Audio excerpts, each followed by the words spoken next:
हे बघा 0 पासून इकडे 52-29 दाखवते.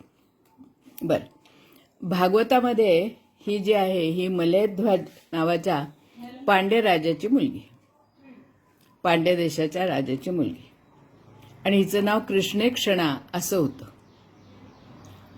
हिला 7 भाऊ होते, ते द्रविड देशाचे राजे होते. आणि असंच अगस्त्यांनी तिला येऊन मागणी घातली आणि मग त्याप्रमाणे ती जी आहे ती अगस्त्यांशी विवाहित झाली. विवाह झाल्यानंतर त्यांनी सांगितलं, मी आता गंगाद्वारला जाऊन तप करणार आहे, तू चल. गंगाद्वारला जाऊन त्यांनी एक झोपडी उभारली आणि ते कठोर तप करत बसले. आणि ही सकाळी लवकर उठायचं, पाणी भरायचं, घरातलं सगळं बघायचं, त्यांना काय हवं नको बघायचं, आणि तिने स्वतः व्रतस्थ जीवन जगलं. अत्यंत सदाचारी, पतीची अत्यंत सेवा करणारी अशी ही पत्नी, अशी तिने बरीच वर्ष काढली. 10 वर्ष होऊन गेली किंवा एखादं जास्ती झाली. ती आता पोक्त झाली. आता तिचं सगळं तारुण्य ओसरायला लागलं. तिची जी रया आहे ती पण आता कमी व्हायला लागली, कांती कमी व्हायला लागली. मग त्यावेळेला तिने आपल्या पतीला सांगितलं की पत्नीचा ज्याप्रमाणे धर्म आहे पतीची सेवा करायची, त्याप्रमाणे पतीचा सुद्धा धर्म आहे की वंश चालण्यासाठी पत्नीला अपत्य प्राप्ती करून द्यायची. त्यामुळे आता तर मी पोक्त झालेली आहे, वृद्धत्वाकडे आता मी झुकायला लागलेली आहे. आणि अशा स्थितीमध्ये आता जर मला पुत्र नाही झाला तर मग केव्हा होणार आहे.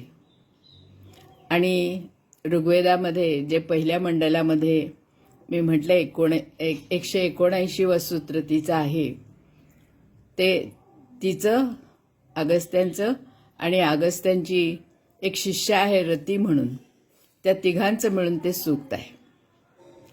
त्याच्यामध्ये ती आपल्या पतीला म्हणते की आता मी वार्धक्याकडे झुकू लागलेली आहे आणि आता माझं काही ते रूप सौंदर्य राहिलेलं नाही आहे, पण मला पुत्रप्राप्ती झालेली नाही. आणि तिचं वाक्य फार एक चांगलं आहे. ती काय म्हणते की अपत्यप्राप्ती ही नेहमी तरुण वयात व्हावी. तरुण वयामध्ये ज्यावेळेला पती-पत्नी हे रसरशीत असतात, स्वास्थ्य संपन्न असतात, त्यावेळेला त्यांना अपत्यप्राप्ती झाली तर ते अपत्यही सुदृढ आणि चांगलं निपजतं. आणि ढळत्या वयामध्ये जर पुत्रप्राप्ती झाली तर तेवढं पुष्ट स्वस्थ असं बालक नाही होणार. याचा तुम्ही विचार करा. आणि मग पुत्रप्राप्तीचे फायदे वगैरे ती सांगते, पण मूळ तिचा मुद्दा हाच होता की अपत्यप्राप्तीसाठी फार उशीर करून चालणार नाही. मग अत्रींनाही हे विचार करायला भाग पाडतं आणि त्यांनी मग त्याला संमती दिली. त्यांनी सांगितलं की ठीक आहे, तुझं म्हणणं मला मान्य आहे आणि तुला एक पुत्र मी देतो. आता ह्यावेळेला तिने मात्र अट घातली. ती अट अशी घातली की ती म्हणली, तुमच्या म्हणण्याप्रमाणे मी तुम्ही म्हणाल त्या परिस्थितीत राहिले, कधीही कुरकुर केली नाही, कधीही कसलेही हे नाही ते नाही म्हटलं नाही, आणि हसतमुखाने आणि अत्यंत समाधानाने मी आहे ती परिस्थिती स्वीकारली. पण आता माझी अशी इच्छा आहे की माझा मुलगा जो होईल तो ह्या अशा वातावरणात नको. तो मात्र राजवैभवामध्ये व्हावा आणि राजवैभवामध्ये त्यांनी जन्म घ्यावा आणि तिथं त्यांनी जरा मोठं व्हावं. अगस्त्यांनी ही तिची अट मान्य केली आणि त्यांनी इलवलावरती हल्ला केला आणि त्याच्याकडनं खूप धन हे लुटून आणलं. हे समुद्रातले चाचे होते आणि हे दोघं भाऊ भयंकर क्रूर होते. ब्राह्मणांना मारून खात असत. त्यांना मारून त्यांच्याकडून त्यांनी धन हे सगळं मिळवलं. याबद्दल कुणाला पोटाची काही तक्रार असेल तर अगस्त्यांचं नाव घेतलं तर तुमच्या पोटाच्या तक्रारी दूर होतात असा श्लोक आहे आणि पूर्वीचे माणसं हा श्लोक म्हणत असत. पण हिला लोपामुद्राला मात्र हवं ते सगळं धन मिळालं. इथे आणखीन एक नवीन वेगळी कथा ऐकायला मिळते.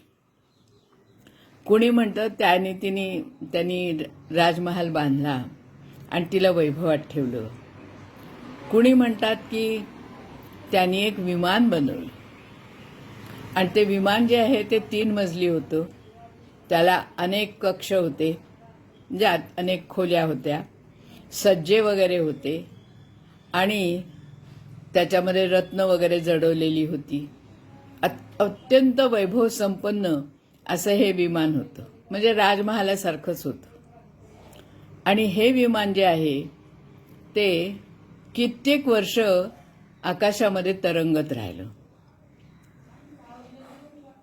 आता एवढं त्यांचं तपस्सामर्थ्य होतं की त्यांनी जमिनीवर सुद्धा आपला पुत्र जन्माला येऊ नये अशी व्यवस्था केली. आता यातलं खरं खोटं काय माहिती नाही. त्यावेळेला त्यांनी काय सौर ऊर्जेचा वापर केला का वायू ऊर्जेचा वापर केला का काय, त्याची काही कुठे नोंद नाहीये. कारण आपल्याकडे हे असे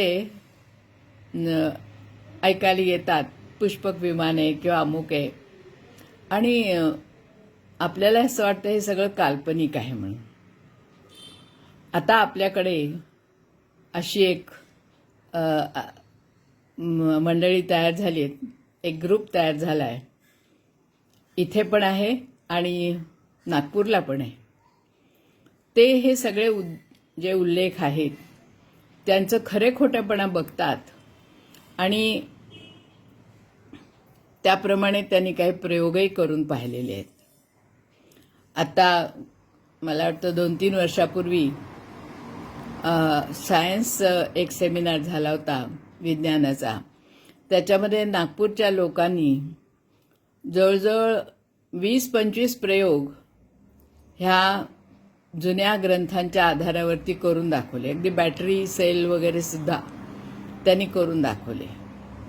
संस्कृतचा श्लोक वाचायचा, त्याचा अर्थ सांगायचा आणि त्याप्रमाणे केल्यानंतर काय होतं ते पण दाखवायचं. इथे पुण्याच्या ग्रुपनी गंज न येणारं लोखंड हे तयार करून मी असं ऐकले की फर्ग्युसन कॉलेजमध्ये ते ठेवलेलं होतं.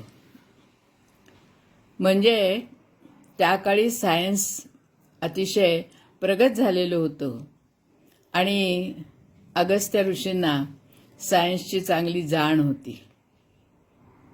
आता चाच्यांवरती हल्ला करायचा म्हणजे त्यांना समुद्रामध्ये जाण्याची, युद्धाची सगळीच माहिती असणार आणि हे सगळं त्यांचं जे ज्ञान आहे ते अगाध असं ज्ञान होतं.